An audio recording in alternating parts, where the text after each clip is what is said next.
who has come to share with us with a topic. Let's see what Bill W. had to say about that. Thank you, Howard. Thank you, Charlotte. My name is Howard Eber, and I am an alcoholic. First, like to begin with a set-aside prayer to invite God in and help me focus a little bit. Dear God, please set aside everything I think I know about myself, my disease, the big book and the 12 steps, everything I think I know about the program, the fellowship, all spiritual terms, and especially about you, God, so I may have an open mind and a new experience. Please help me see the truth. Amen. As I said, my name is Howard Eber, and I am an alcoholic. My God, as I look around here and I see so many friends, old friends, new friends, dear friends, friends Kathy and I just met at Amelia Island are here. My friend Dean and my other friend Dean from New York has showed up, and so many other members of our Big Book Comes Alive cadre of lost souls from the Sunday meeting who are here. I love to see you guys, and of course, the love of my life, Kathy, is here somewhere in the Hollywood squares. For you guys, for me, she's right up front. But thank you all for being here. And also, congratulations to the celebrants. Those of you who were, I think Jimmy was 46 days, Janice was 30 some odd days. The rest of you, if I've missed the name, I apologize. Congratulations to you folks. You truly are the most important people here as far as I'm concerned. As was suggested, it might be helpful as we do this if you had your book handy and a highlighter and a pen. It just might simplify things. I'm just going to start out by kind of explaining what this is about. You see, I think if you go to enough meetings, you're going to hear a great many things. And if you've been coming around for a while, you may be thinking, hey, where the hell did they get that from? That is not in the big book. And we just hear so many things repeated at meetings that cannot in any way be reconciled with the program that's outlined in the Big Book of Alcoholics Anonymous, which is our program. And the problem is this: if you hear those things repeated enough, they enter our vernacular.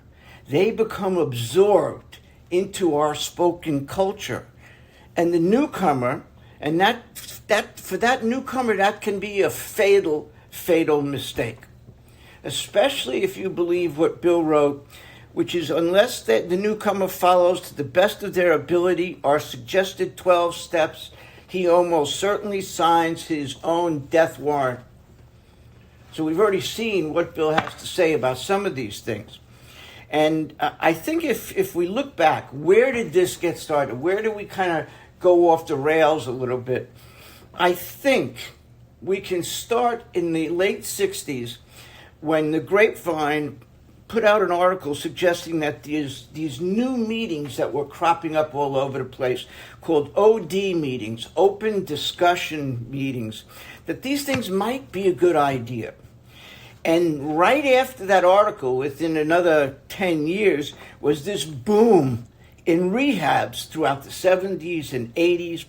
And this caused a radical shift in our culture away from the traditional focus, on the program of Alcoholics Anonymous, the steps, into a sort of, group therapy where anyone and everyone can share.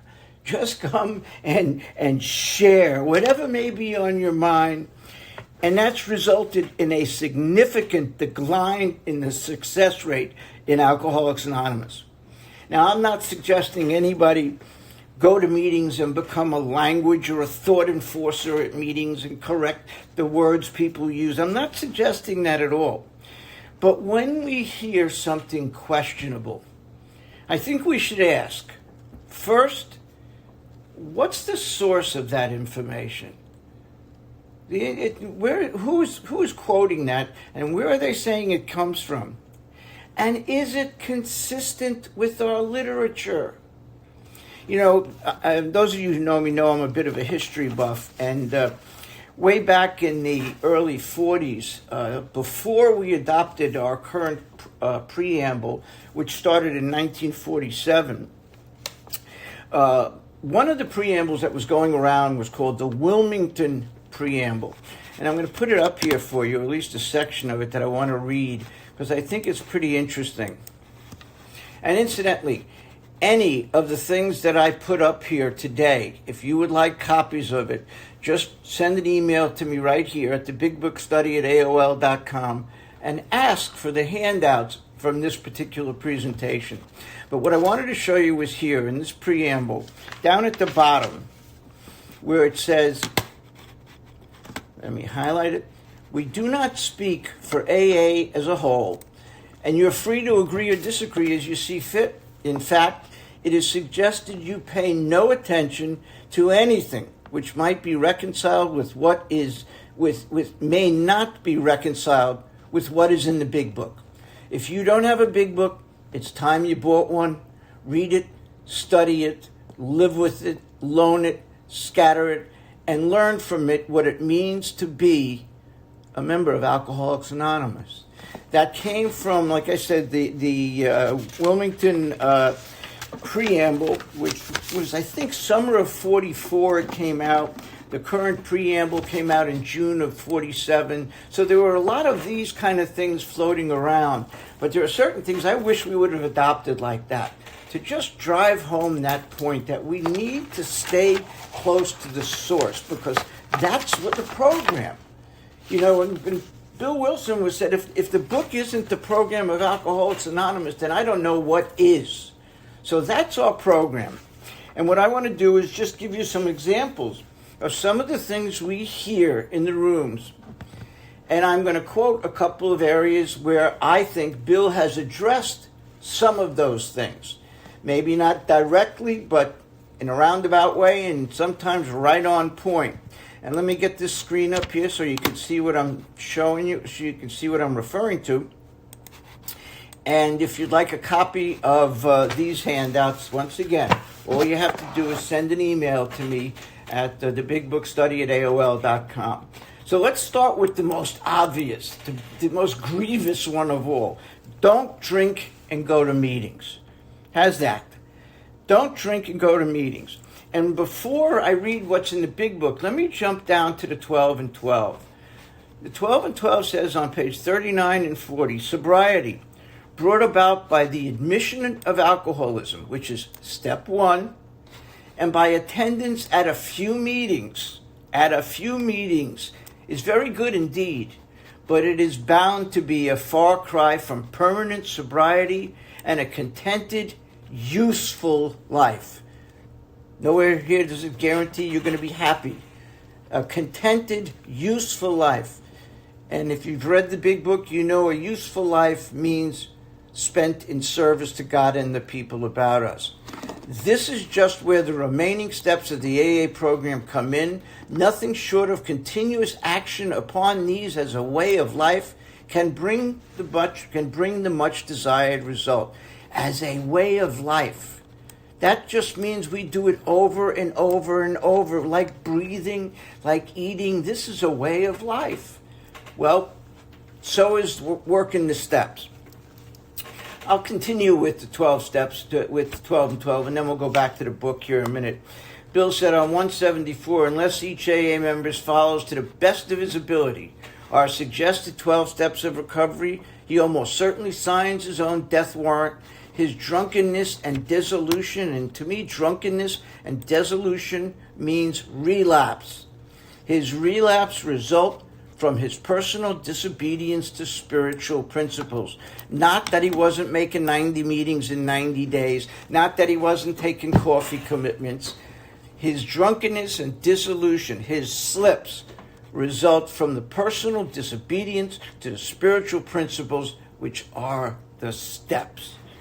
And on page 15 in the beginning, he says AA's 12 steps are a group of principles, spiritual in nature, So here we go. He mentioned later personal disobedience to spiritual principles. Here he's defining that spiritual principles are the 12 steps, spiritual in their nature, which if practiced as a way of life can expel the obsession to drink and enable the sufferer to become happily and usefully whole. Once again, usefully. If we go back to where I started in the big book on page 14, Bill says, and I can't tell you how many times we refer back to this. If you've been to our workshops, you know how often Howard says, go see page 14 bottom. See page 14. It's the last line on the page. And maybe that's why it gets skipped. I don't know. But it's so critically important that we not miss this line. Because it says, for if an alcoholic failed to perfect and enlarge his spiritual life, here it is, through work and self-sacrifice for others. Doesn't say through going to 90 meetings in 90 days. It doesn't say taking commitments. It doesn't say raising your hand and sharing at every meeting. That's the spin cycle of recovery. Go to meetings, raise your hand, take commitments. Go to meeting, raise a hand, take commitments. That's a spin dry cycle, but it's not a recovery cycle. And Bill is pointing out, if we don't do that, we could not survive the certain trials and low spots ahead. In other words, the shitstorm of everyday life. We're not going to be able to get through it unless we apply our steps to it and we enlarge and perfect our spiritual life through serious, intensive, one-on-one work with others.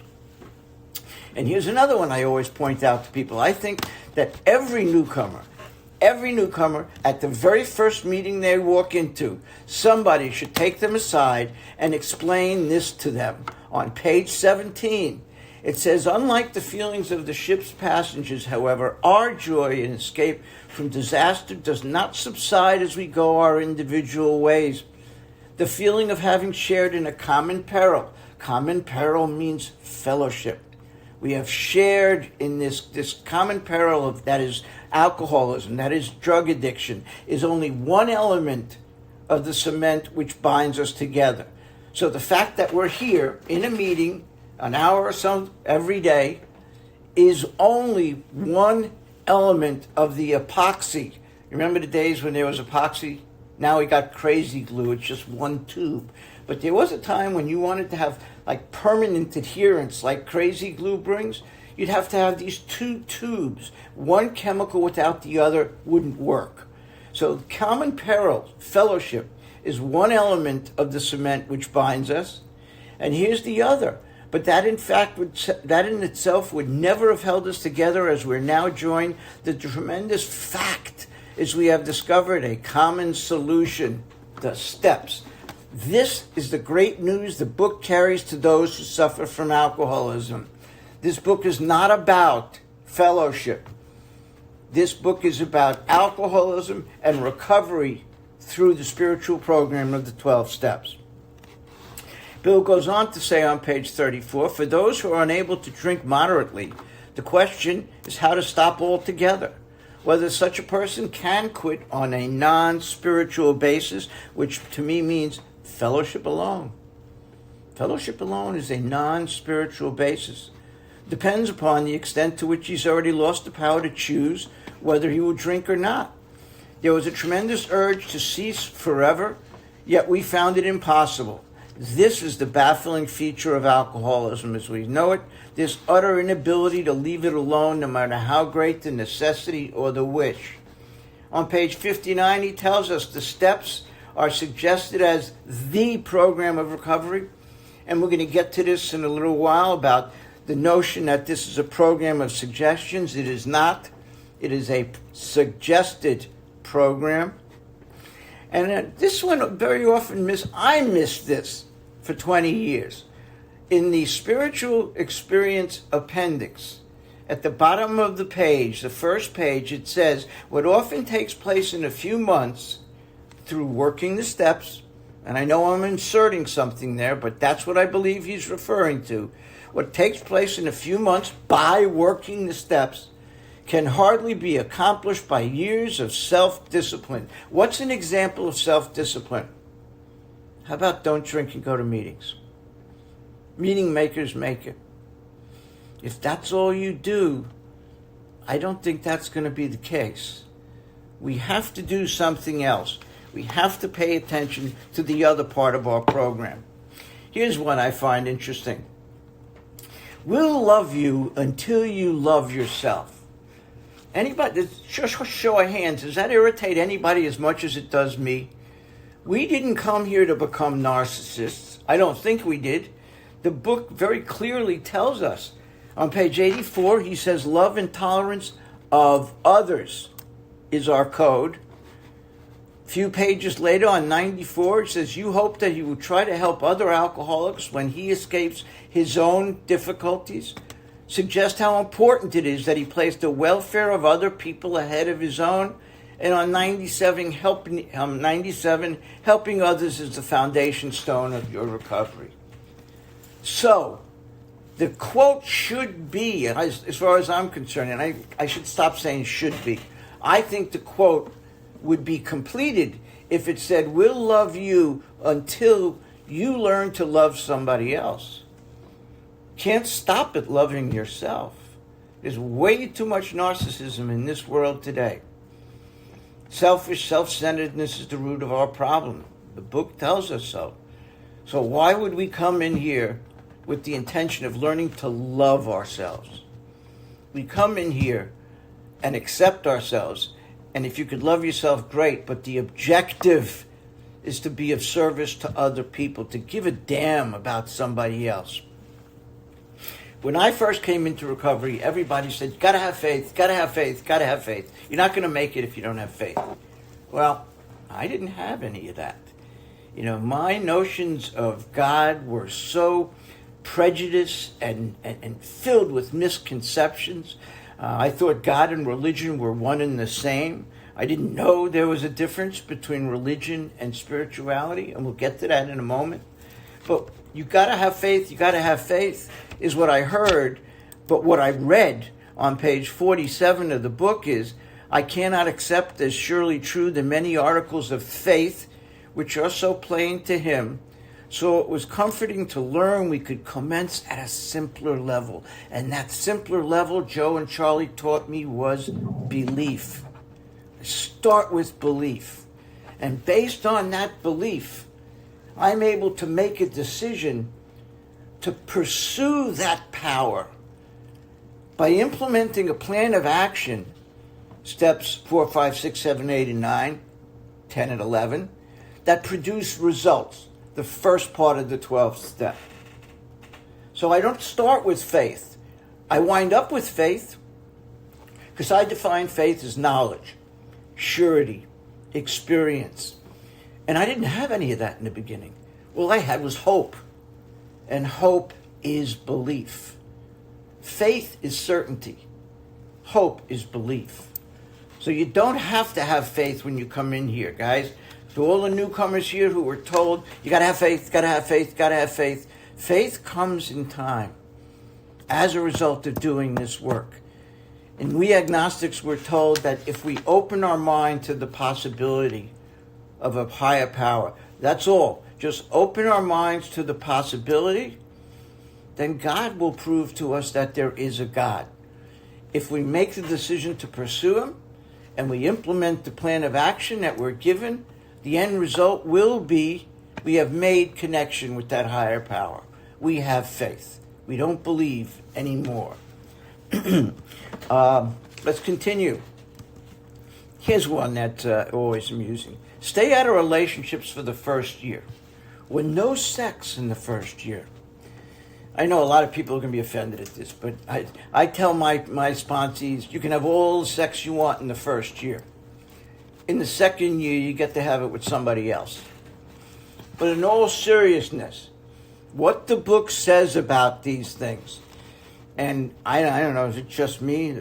All the information on sex in this book is on page 69.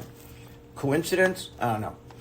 But on 69, Bill says, we don't want to be the arbiter of anyone's sex conduct. Arbiter is judge.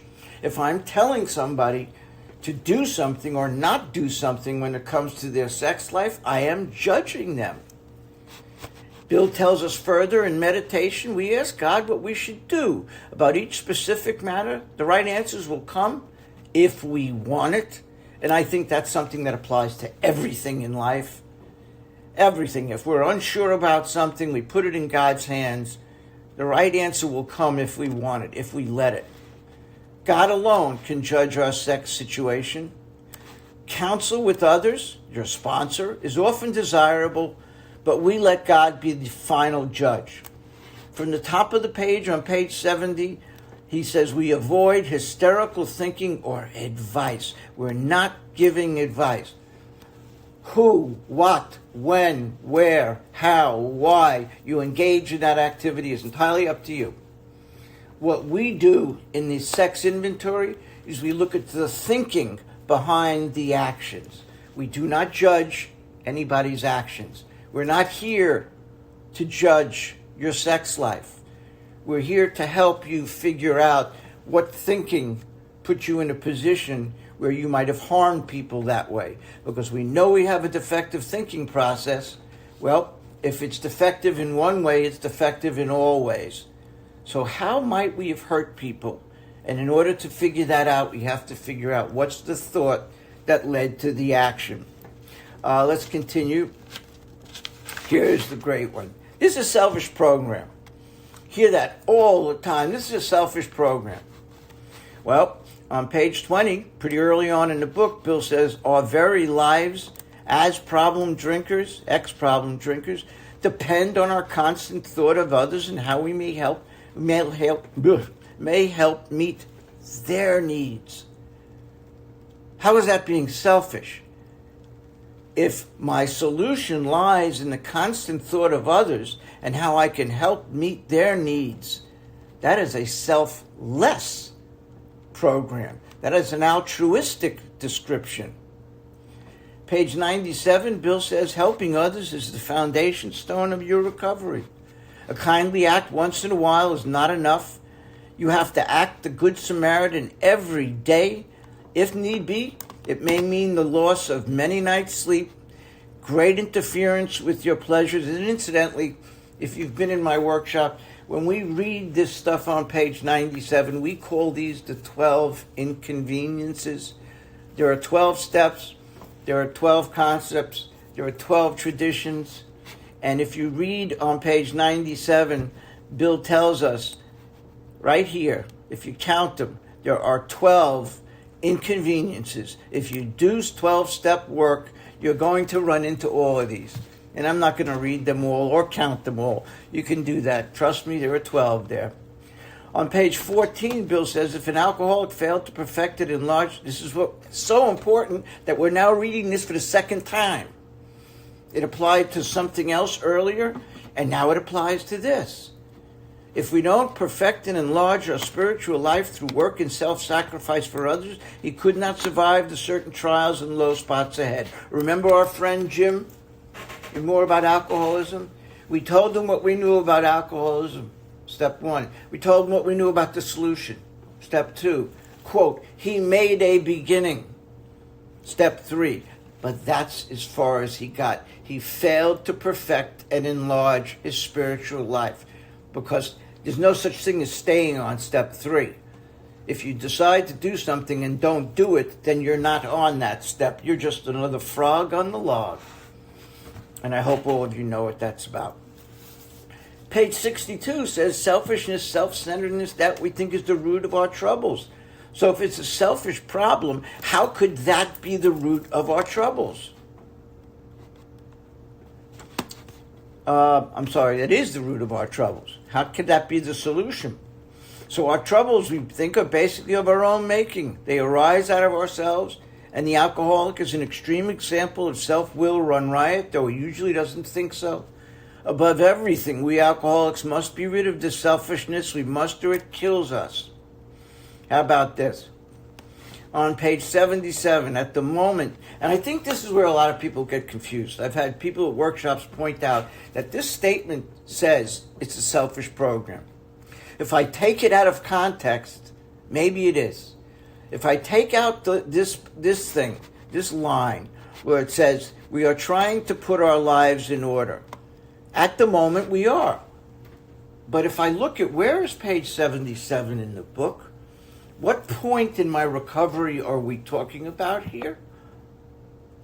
We're talking about our inventory. And at the moment, we're working on putting our lives together. We work the first 3 steps to harmonize our experience, our relationship with God. We work 4, 5, 6, and 7 to get right with ourselves in our head. And we work 8 and 9 to get right with our fellow man. So we're putting all of those elements of our spiritual dis-ease to work. But, he says, this is not an end in itself. Our real purpose is to fit ourselves to be of maximum service to God and the people about us. Our next function is to grow in understanding and effectiveness. And he continues by saying each day is a day when we must carry the vision of God's will into all of our activities. Doesn't sound like selfish to me. And there are a few other quotes here. Page 97, helping others, the foundation stone of your recovery. Patience, tolerance, understanding, and love are the watchwords, not what can I get out of it for me. You will awaken to a new sense of responsibility for others on page 120. I'm going to just start jumping around in a bit because we'll never get through it all at this rate. But here's one that drives me absolutely batshit. Just do the next right thing. If I knew what the next right thing was, I'm in the wrong place. What am I in this book for? What am I doing this work for? So if I have to figure out what is the next right thing for me to do, if I have to make a decision about something, I've heard people say, well, what would God have you do?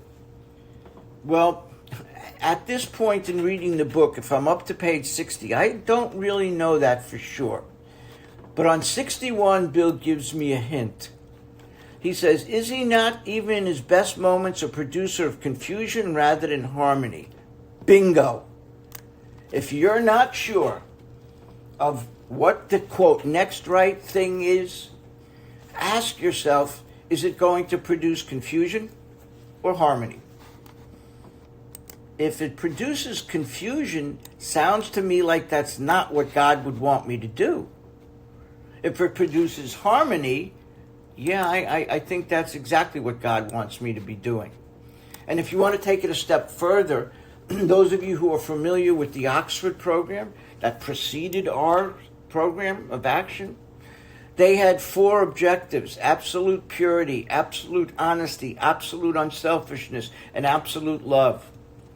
So ask yourself, when I'm thinking about doing the next right thing, is this thing I'm considering doing consistent with purity, honesty, unselfishness, and love? If it isn't, I don't think that's what God wants me to do. In time, I will learn and deepen my understanding of spiritual principles, and they'll include tolerance, compassion, patience, forgiveness, humility, love, and goodwill. And that's what I ask myself. Is what I'm considering doing consistent with those principles or inconsistent? If they're consistent, then that's clearly, I believe, what God wants me to do. If it's inconsistent, I could still do it. God gave us brains to use. It's the proper exercise of the will that counts. So if I start to compromise on those spiritual principles, one of the things you'll find as you proceed in this thing called recovery is the road gets narrower and narrower and narrower as we go along. That road for elbow room and maybe, twisting a little bit and compromising on some principles. The road gets narrower as we go along. So here's a couple of other suggestions on page 70. We honestly pray for the right ideal, for guidance in each situation, for sanity, which is the ability to recognize the truth, and strength to do the right thing. We may face indecision. We may not be able to determine which course to take. We ask God for inspiration, an intuitive thought or decision. We relax and take it easy. We don't struggle. When I'm struggling over a decision, it's because I'm trying to convince myself of something. that my gut is telling me probably isn't a good idea. I'm trying to convince Howard that what he wants to do is consistent with God's will, and my gut feeling is telling me otherwise. How about this? You only work one step a year. Take your time working the steps. And here's a quote that I've had a guy point to and say, this is why you shouldn't have a sponsee working, say, a step before the end of the first year. I had a sponsee with 4 months.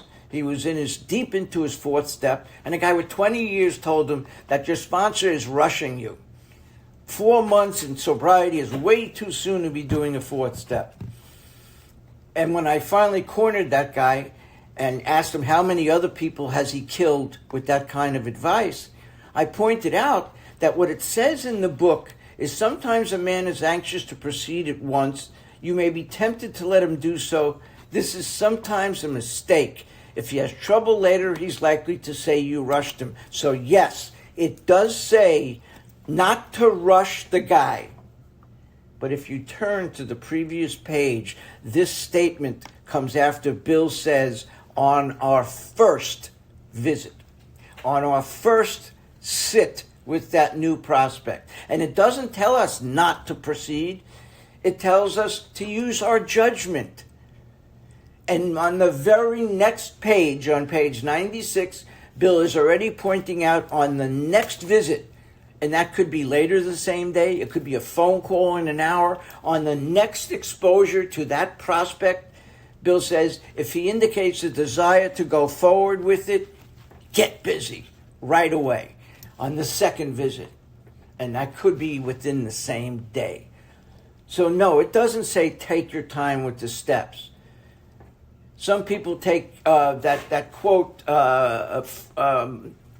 first things first. Well, I'll get to that later. I don't want to get too deep into this. And I'm going to skip ahead because we are running a little short on time.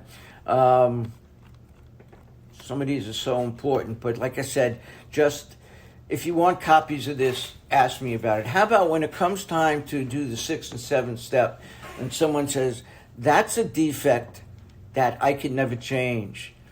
That's just the way that I am. I can't change that. Well, the book tells us something else. And the book points out to me in general that basically if I am saying that I have a defect that God cannot remove, I'm saying that my defect is stronger than God. That's saying I'm God. I'm playing God. That my defect that I'm not willing to let go of is because he can't take it away from me. Does not say to stay just the way we are.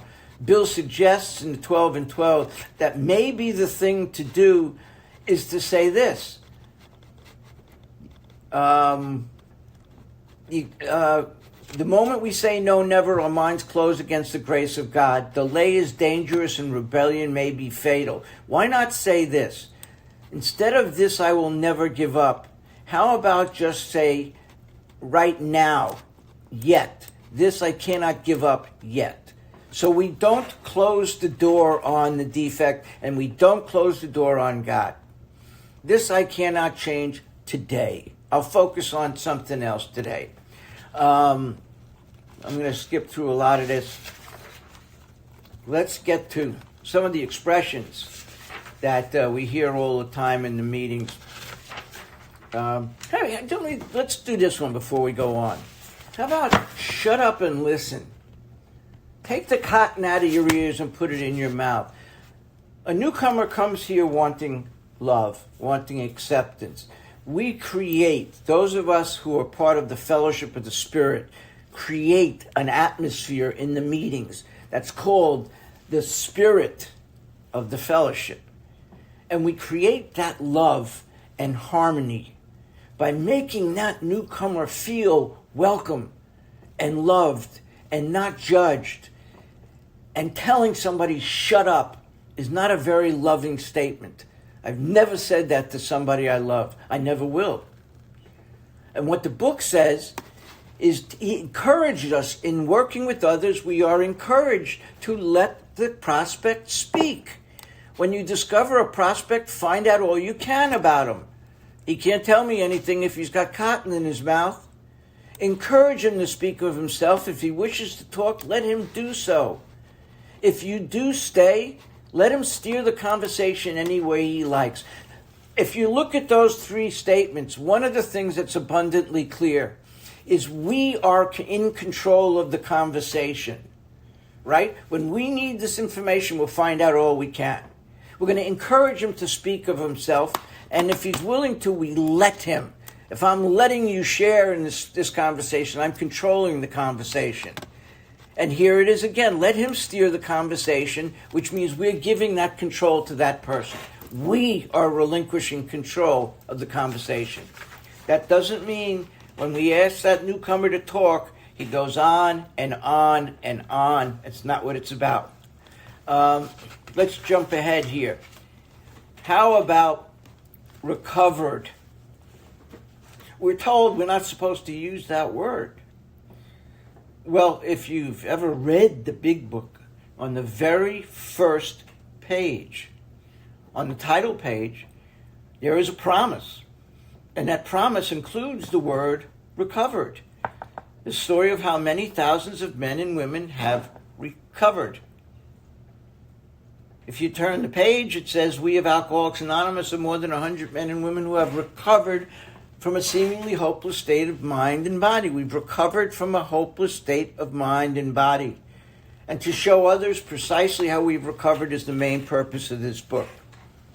And maybe it may be helpful here for me to kind of define some terms. Whenever we talk about things, I like to be clear on what I mean and what other people may mean. When I use the word recovered, I believe when the book uses the word recovered, as opposed to cured. Recovered just means the symptoms of my disease are no longer present. The symptoms aren't there. What are the symptoms of my disease? Well, let's start with the obvious. Drinking and drugging. If I'm not drinking and drugging, that's a big symptom that's not present. If I am the source of confusion and conflict to everybody around me, that is a symptom that doesn't exist if I'm not drinking. I tend to be a source of harmony to those around me. I see it, Charlotte. I tend to be a source of harmony rather than a source of confusion. So the symptoms of my disease are no longer present. If I say cured, that just means my disease is not present anymore. I will always have this disease. It's always just one stupid idea, one thought away from waking up the beast. But it's over and over in the book. I've counted so far now 33 examples of recovered and recovering in the book. They're all listed here. If you want to get more information, just let me know and I'll send this to you. How about this? There are no musts in AA. Do you know that? There are no musts in AA? Well, if you read this book, we've now counted almost 120 of them. Sometimes they appear as the word must. Sometimes they appear as words like imperative. But it's the same thing. Had to, when you see had to in this book, a necessity, that's a must. Required is a must. I had to. And you'll find this all through the book. The use of this word, this phrase, I had to. That is a must. So we highlight them in green for what it's worth in the workshops because there are a lot of musts in this program. I'm going to jump ahead here to one of my other favorites. I know we're running out of time, so let me go ahead to the approach references. Somehow in today's culture, it became acceptable to take the attitude of, quote, being available to the newcomer. And the book doesn't say that at all. The book is emphatic. It wants us to approach the person who's struggling, who needs help. And it says it over and over and over again. that a man's brain be cleared before he's approached. He had come to pass, his experience along to me, that's an approach. My schoolmate visited me, that's an approach. There's several references to the word approach without even having to use other terms.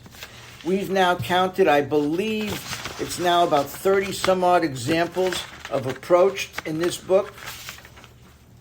And I'm going to wrap it up with this thought.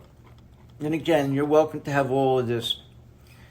You know the thought that you can only keep what you have by giving it away? Well, that concerns me because it intimates that in order for me to stay sober, I must help others. That means I'm doing something out of fear. I got alcoholism breathing down my back. So if I don't deepen and enhance my spiritual life through intensive work with others, I'm going to drink again. And on page 159, 5 pages from the end of Bill's writing of this book, he says the following: though they knew they must help other alcoholics if they would remain sober, that motive became secondary. 159 pages he spent telling me, work with others, work with others, work with others. Nothing's more important. Work with others, work with others. On page 159, he says, maybe not. Maybe that's secondary. So if that's secondary, what comes before that? Well, he answers it in the very next question. Bill never asks questions without giving us answers. And the answer is, he says, it was transcended by the happiness they found in giving themselves for others. For others. Altruistic. Nothing in it for me. My first sponsor used to always tell me, go do something good for somebody else and don't get caught doing it. That's what I believe Bill is saying. We need to strive for a higher ideal. That not to be working with others just because we're afraid if we don't, we'll use. That works. But at some point we have to do it because we really, deep in our hearts, want to be of service to other people. And I'll leave it on that. Thank you so much for having me. You want copies of any of this? Just drop